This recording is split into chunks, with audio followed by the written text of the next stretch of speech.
Hello, my dear friends. Welcome back to my channel. So happy to have you here. We have a beautiful sunny day, albeit a little cool here in Charlottesville, Virginia. But we've had a lot of days before this that were pretty cold, pretty dreary. We're definitely getting some cooler weather, and I still expect some sort of nasty snowstorm. We haven't really had any snow here, but I just expect it. March is one of those months.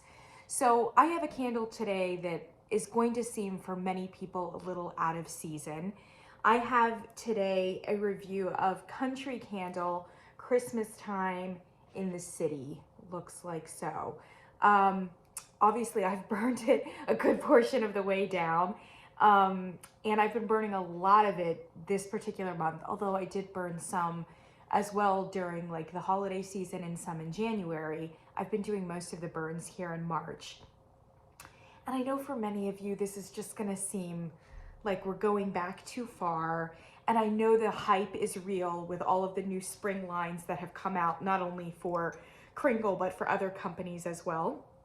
And our thoughts and our minds are turned toward the tropics, turned toward botanicals, and for many of you, Easter as well. I've seen those candles, the marshmallow chicks, the milk chocolate bunnies, etc. So I kind of get it. But I guess maybe this is a little bit of a public service announcement to remind everyone that this is still really early spring. And for many people in the United States, at least the top half of the country, we're still weeks away from serious flower blooms and really almost a month away from Easter. And then even after Easter, we've got a good month of, April to May that are still fairly spring-like. I always associate lilacs, for instance, with Mother's Day. Mother's Day is like mid-May. I mean, we're talking 2 months away. If we do all our burning of lilacs right now, aren't we going to be sick of it by May? I just think maybe we have to pace ourselves a little bit.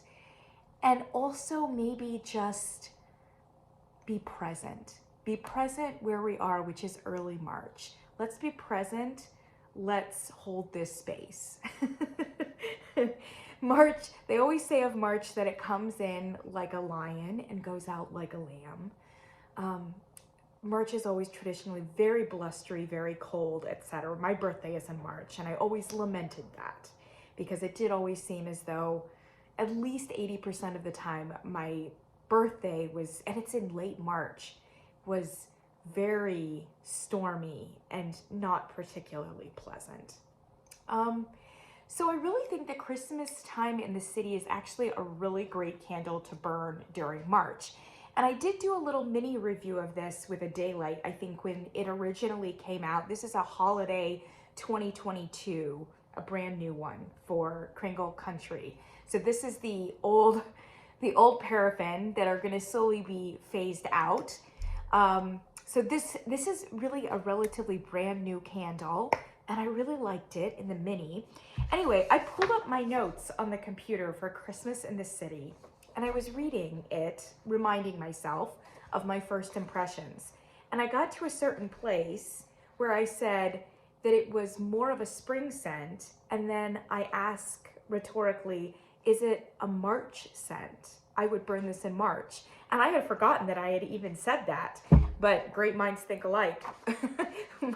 Myself of, November or whatever, thought this was a March scent. And then when I got to March, I was looking around at my candles and I'm like, what's a good March burn, I do think I just reviewed the new spring line for Kringle. And I did think Tea Time is very similar to this one as well. A really good early March, still cold. And then when it rains, it's even more cold. That wet really goes through you. So I think that this is really great. Just to remind you, this is a beautiful blue too. For me, this is the color of March. I think March, like the color is aquamarine maybe, which is a little bit of a different blue than this. But for some reason, March has always been the color of this label to me. It's not it's not as austere as like January and February, but it's not really pastels yet either. It's like we're coming out of the darkness in some ways. The sky is getting brighter, but you know. So just to remind you what the scent notes are here from the company. Top notes, it's a very complex scent. Top notes, cinnamon, clove, aromatic lavender. I'm not getting a whole lot of spice.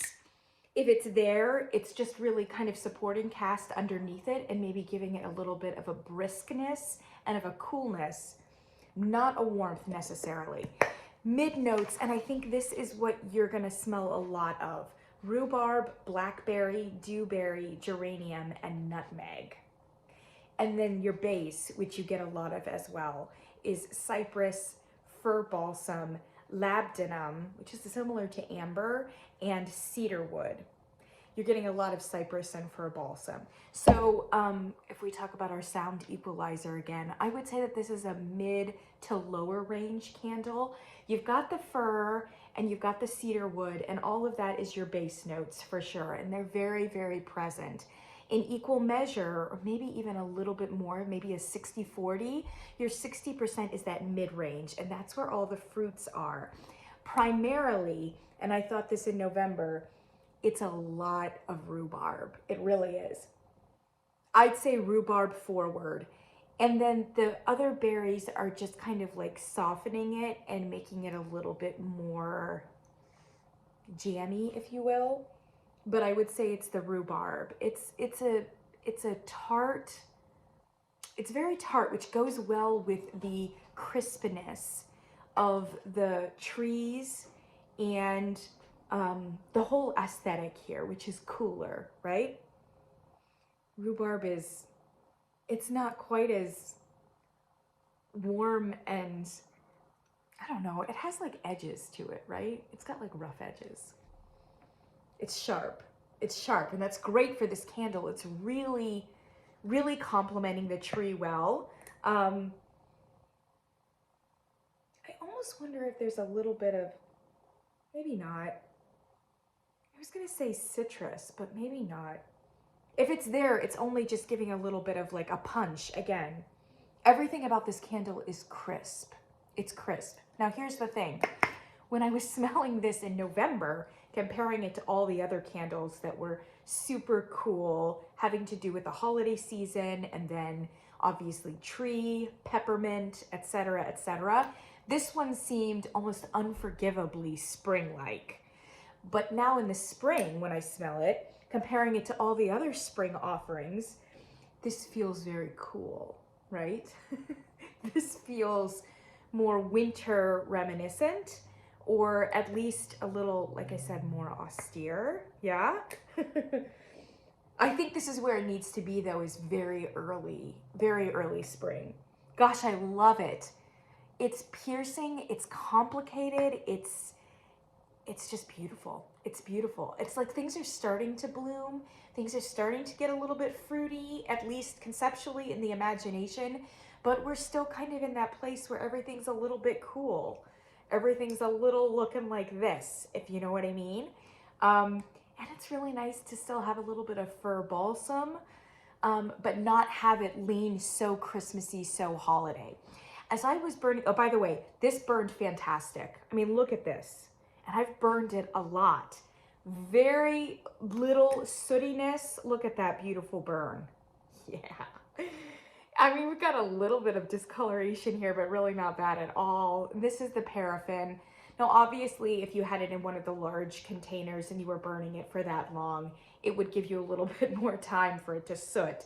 But this was fantastic. And it burned and it burned and it burned. I mean, it's a long, slow burn, and I love everything about it.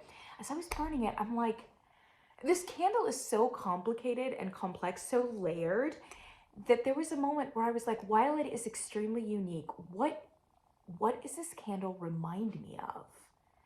And then it suddenly occurred to me, this is the sister candle, intentional or otherwise, of this one. Tinsel Thyme. I love Tinsel Thyme. Actually, if you smell Tinsel Thyme and then you smell Christmas in the City, They smell very, very similar. But, so these are sisters right here. I would do this one January, February, because this one has a little bit of citrus in the top notes, but it is primarily tree and herbs. There's a drierness about it, and even though both of them are austere, this one's more austere than this one because it's got the herbal element. It's not as sweet as this. Hardly anything is blooming. This one is supposed to have like holly berries in it, I think, but it really is not a berry forward candle. So everything is very muted and dry, and snow is on the ground for this one for sure. But it's the same tree that appears in here. And this one exchanges the herbs for the fruits. But it's like a continuous fragrance. This is more aromatic for sure, in terms of it being more fresh and sweet and hopeful, for lack of a better term. Yeah? Oh gosh, I love them both. I really do. In terms of burn, both of them were fantastic. This one though, this one struggled a little bit more. It was more erratic. Like sometimes I felt like it was a 5.5, and sometimes I thought it was like a 7.5. It really depended. So it was a little bit on the erratic side, but overall I would say that this one is a little bit shyer, more muted than this one. And it may be because this one I think has a few more layers than this one does. So it's got range, and it hits some higher notes, still in that mid-range. It hits some higher notes and hits the lower notes and everything in between. And because of that, I think because of all the layers there, it's able to throw a lot better. This is one where the strength of the scent is actually, I think, like a 7. But the throw is at least a 7.5, and it was very consistent. So I could smell this throughout the house. It carried. It really carried. In a way that this one didn't quite as much, although they're similar. They're very similar. This one threw, and even though, yeah, when you smell them both, it seems like this one should be stronger than this one. Like I said, I think it just has a few more layers. And I think that's what makes its presence in the house maybe a little bit more amplified. I can't explain. Anyway, I love both of them. And for my money, this is a January, February. Look at the color of these waxes, though. These are perfect. This is January, February. This is for sure March. Burn Christmas Time in the City. And you know what? The Christmas word there is super small. I don't think anyone would notice this if you set it out. And I think the color is great for March, right? But if it bothers you, you can always turn it a little bit and just take the blue as it goes. I think everybody will think it's like really a special candle. They'll ask you what it is. I'd be surprised if somebody came in and said, that's a Christmas candle that you're burning. There's just too much rhubarb in it. It really is. That's what I've got, my friends. I'm going to link this one down below, and Tinsel Thyme, because anytime I can get a chance to plug Tinsel Thyme, I will. Christmas Time in the City is in paraffin, so is Tinsel Thyme, although I think Tinsel Thyme is also in a lot of other varieties as well. Probably this paraffin pour is going to be around for a bit, but I really hope they keep it around past that point, and maybe try that in soy, although the burn was great as it was. Thank you so much, my friends, and I'll see you in the next one.